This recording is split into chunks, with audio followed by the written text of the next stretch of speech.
یہ لفظ ہے بیت المقدس، بیت المقدس لفظ نہیں ہے، بیت المقدس لفظ نہیں ہے، بیت المقدس اس کی ٹرو پروننسیشن ہے۔ سوال یہ پیدا ہوتا ہے کہ تمہارے پاس کون سی دلیل ہے کہ یہ مقدس نہیں ہے؟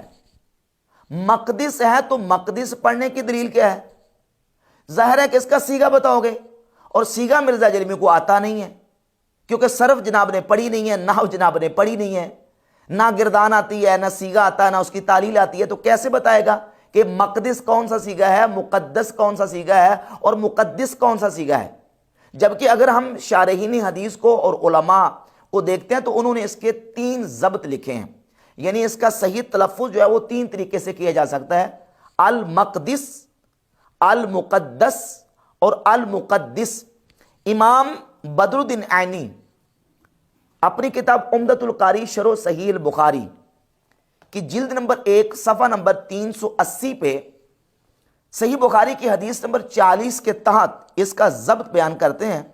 فرماتے ہیں کہ والمقدس بفتح المیم وسکون الکاف وکسر الدال، یعنی اس کو المقدس پڑھیں گے، میم کے فتح کے ساتھ کاف کو ساکن رکھیں گے اور دال کے نیچے زیر المقدس۔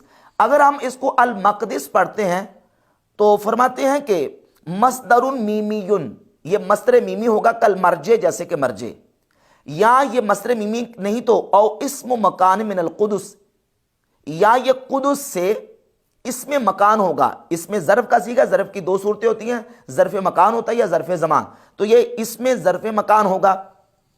ایل مکان الذی یطہر فیہ العابد من الذنوب، یعنی وہ مکان، وہ جگہ جہاں عبادت کرنے والے کو گناہوں سے پاک کر دیا جاتا ہے، تو اس لیے اس کو المقدس پڑھیں گے اس میں ظرف مکان کے وزن پر۔ یا یہ کہ یعنی وہ مکان اور وہ جگہ جہاں عبادت بتوں کی عبادت سے پاک ہوتی ہے، یعنی یہاں صرف اللہ رب العزت وحدہ لا شریک کی عبادت کی جاتی ہے۔ اور دوسرا ضبط اس کا یہ ہے وَجَاءَ فِيهِ ضَمُّ الْمِيمِ وَفَتْحُ الْقَافِ، کہتے ہیں اس کا دوسرا پڑھنے کا طریقہ ہے کہ اس کی میم پر ضمہ پیش پڑھیں گے اور قاف پر فتح زبر پڑھیں گے اور دال مشدد رکھیں گے، یعنی المقدس۔ وَهُوَ اسم مفعول من التقدیس، تو اس صورت میں یہ مصدر تقدیس سے اسم مفعول کا صیغہ ہوگا۔ قدس یقدس تقدیسا فهو مقدس وقدس یقدس تقدیسا فذاک مقدس، اسم مفعول کا صیغہ ہوگا، معنی یہ ہوگا کہ پاک کیا ہوا، پاک کیا ہوا۔ اور فرماتے ہیں کہ وجاء بصیغۃ اسم الفاعل، اور یہ اسم فاعل کے صیغہ کے ساتھ بھی آیا ہے، یعنی المقدس۔ پہلا تھا المقدس، دوسرا المقدس، اور تیسرا ضبط اس کا ہے المقدس، اس میں فاعل کے صیغہ کے ساتھ۔